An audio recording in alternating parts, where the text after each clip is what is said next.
think I broke my YouTube channel, but the big question is, can I fix it? This channel, ExplorerJust, just wasn't working, but now I think I know why. So this video is a kind of my line in the sand, what I decide to do from here going forward. If you've got a YouTube channel and you're struggling, I'm kind of hoping that some of what I share in here will resonate with you, and some of the information that I've discovered will help you to get your channel back on track and make it work the way that you want it to.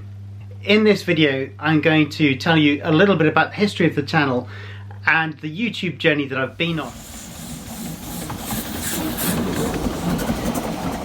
And as part of that, I'm going to share some of the struggles that I've had with the channel, tell you a little bit about the information that I've recently discovered, and then put my line in the sand where I'm going to go from here. I launched the ExplorerJust channel way back in August 2011, and I can't believe it's been that long. And being frank, when I launched the channel, I had absolutely no idea what YouTube was all about. And being even more frank and brutally honest, I probably still don't know what YouTube is all about. My initial plan for the channel was to upload content videos from my adventures and expeditions all over the globe.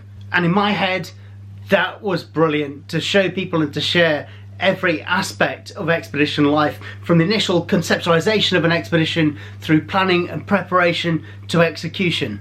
But the reality is very different. I'm a doer, not a documenter. I am getting more used to it, but when I'm doing stuff outdoors, when I'm doing an expedition, or even just going out for my time, the last thing I think about is stopping or pausing to get out a camera and take photographs to document it, let alone to get out a video camera and create some kind of video content that's going to make sense to other people. As an example of that, a few years ago, a documentary film crew actually came on one of my expeditions, but it didn't work. I couldn't kind of get my head around suspending the work of the expedition to further the work of the documentary filmmaking process, if that made sense. To me, the film crew were there to film and document what was happening. It wasn't about creating content for the film. That probably doesn't come across well, but I know what it means, and hopefully you can work it out. And on top of that, I had absolutely no technical knowledge on how to make a video, what kit to use, how to film, how to stitch it together through an editing process, how to upload it. So it didn't happen. In the early days, I uploaded a few very raw videos which were kind of one-hit wonders. You know, I'd just film for 90 seconds, 2 minutes on my GoPro or whatever when I was away, and put it up on the channel, and that was it. And then I just let it crash for quite a while. I spend a lot of time outdoors. I've managed to kind of forge a career out of doing outdoor stuff through my adventures and expeditions and everything else that's associated with that.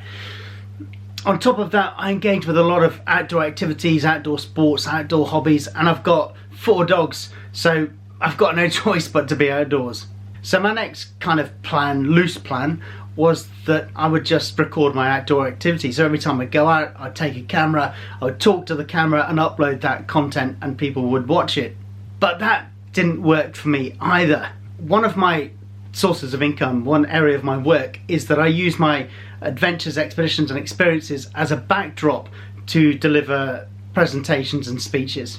Those presentations and speeches can be on a variety of subjects, all tailored to fit the needs of my client. This is in no way a sales pitch, but if you'd like to find out more, I'll drop a link below.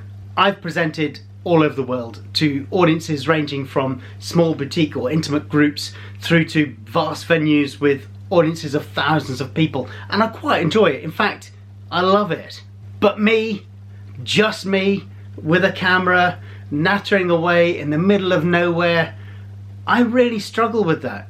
There are so many people in the YouTube outdoor community that create amazing videos and narrate them so well. People like Outdoor Boys, TA Outdoors, Wandering Where, Wild Beare or Beare, I'm never quite sure which, English Woodsman, Grizly Gaz. There are loads, many that I can't even begin to remember to mention. But I can't do it. And then came the idea for the next kind of rebirth of the channel. As part of what I do, I work with and have worked with many outdoor clothing and equipment brands, and as part of that relationship I've written quite a lot of product reviews and overviews, and I've even presented in videos for their marketing materials. So then I peppered my content with product reviews and overviews, some of them for companies that I've worked with, like leading rucksack manufacturer Camera SF, and some based on products that I've just picked up over time, like stoves. I've done quite a few stove reviews. I don't pull my chain very often, but I do feel that I create those videos very well. There's no exciting videography or cinematography in it, there's no exciting backdrops, it's all about the product. And the content is always clear, concise, complete, and factually accurate, because that's really important. And largely those videos have worked very well. It's kind of evergreen content. It's created a resource that people can go back on and look at a week later, a month later, 2 years later, whatever. Then I came up with this idea that I thought I'd share some of my knowledge through how-to videos. Now this is knowledge based on years of tackling adventures, challenges and expeditions all over the globe, often in some of the most hostile conditions on Earth. And I've taught this stuff, and I've trained people to complete their own expeditions, and I've consulted behind the scenes on a whole bunch of TV programs. But then after a few videos I developed this kind of imposter syndrome, and I totally devalued internally the value of my knowledge, skills and abilities, my proven knowledge, skills and abilities, and ultimately, stupidly, I tore those videos down despite having quite a bit of positive feedback on those videos, and despite people I know, people taking those videos and the content of that video to actually present on their own training courses. I think all of that kind of happened as I was having a crisis of confidence, a kind of problem with YouTube, and that was probably connected in part, and I hate to say the word, to my own ego. I saw other channels, often new channels, really taking off, new followers piling on every day and viewing figures that were going through the roof, and then I look at my own channel with stunted growth and limited exposure, and that really did de-incentivize me. Now my evergreen content in the form of product reviews and overviews, that did and always does do well, but anything else that I tried, it just fell flat. So I tuned in to a whole bunch of YouTube experts on YouTube in the hope that I'd find that kind of that golden nugget, that one thing that was going to help me to really bring the ExplorerJust channel to life. I went through and tweaked all of my upload settings, I invested in new equipment, and I taught myself the basics of video editing. One common denominator that really stood out was that I needed to post regularly and consistently. So for quite a while I did try to be better, and I uploaded at least one video a week, but the results still weren't great. But my last video, the one before this video, despite the fact that I was in two minds about uploading it, actually started to gain some traction. So the video before the last video got just over 100 views, which is pretty dire. But the last video, that generated around 10,000 views in the first couple of days, which is fantastic, but I couldn't work out why.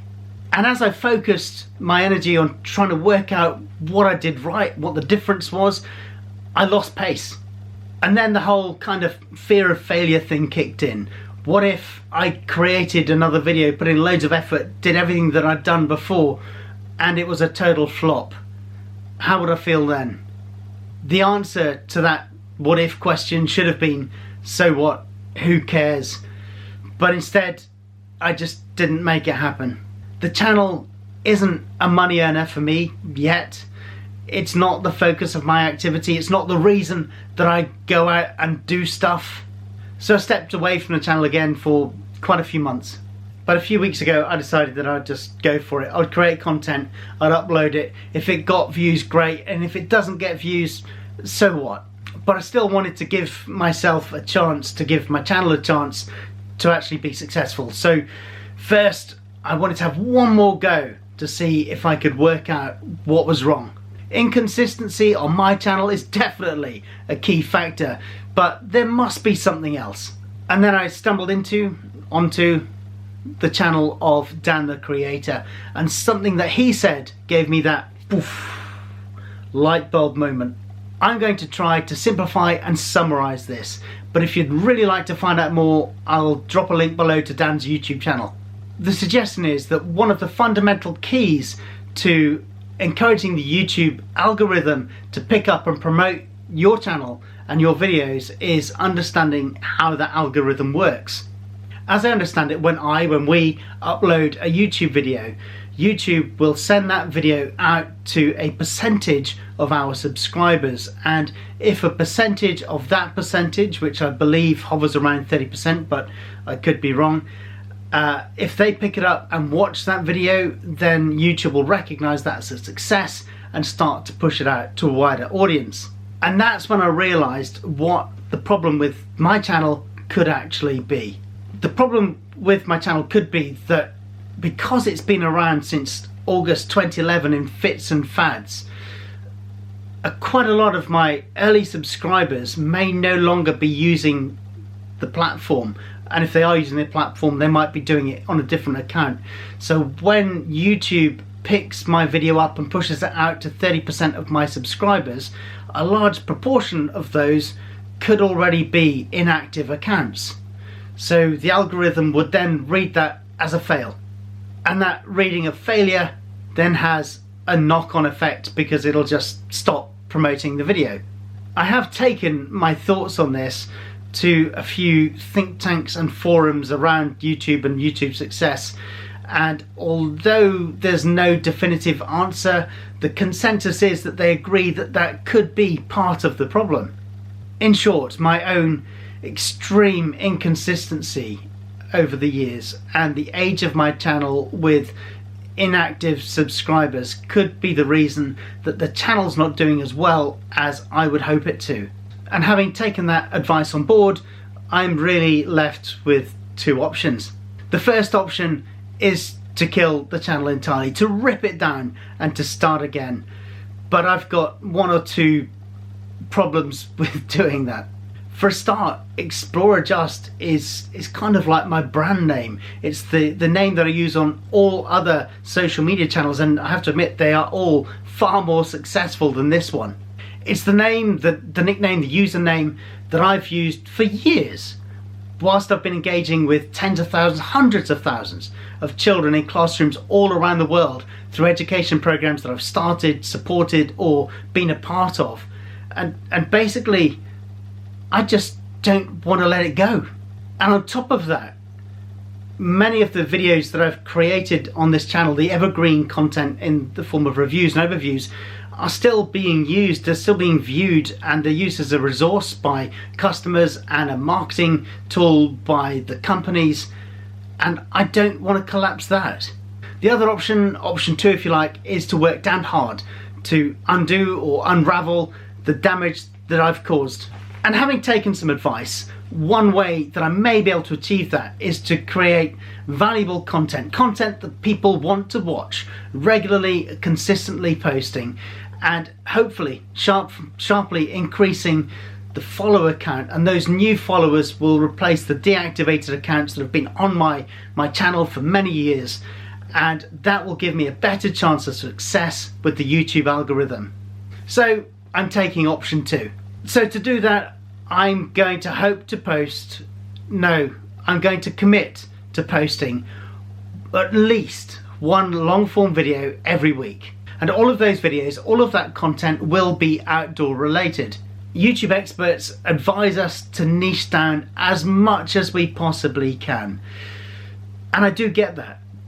But for me, I genuinely enjoy a vast range of outdoor activities and interests. So for me to niche down any more than everything outdoor would be pretty impossible.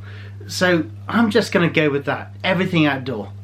But I don't want the channel to be all about me and just me. I want people to use this channel for a whole host of things, for entertainment, as a source of information, as a source of inspiration and motivation for getting outdoors, whatever it happens to be.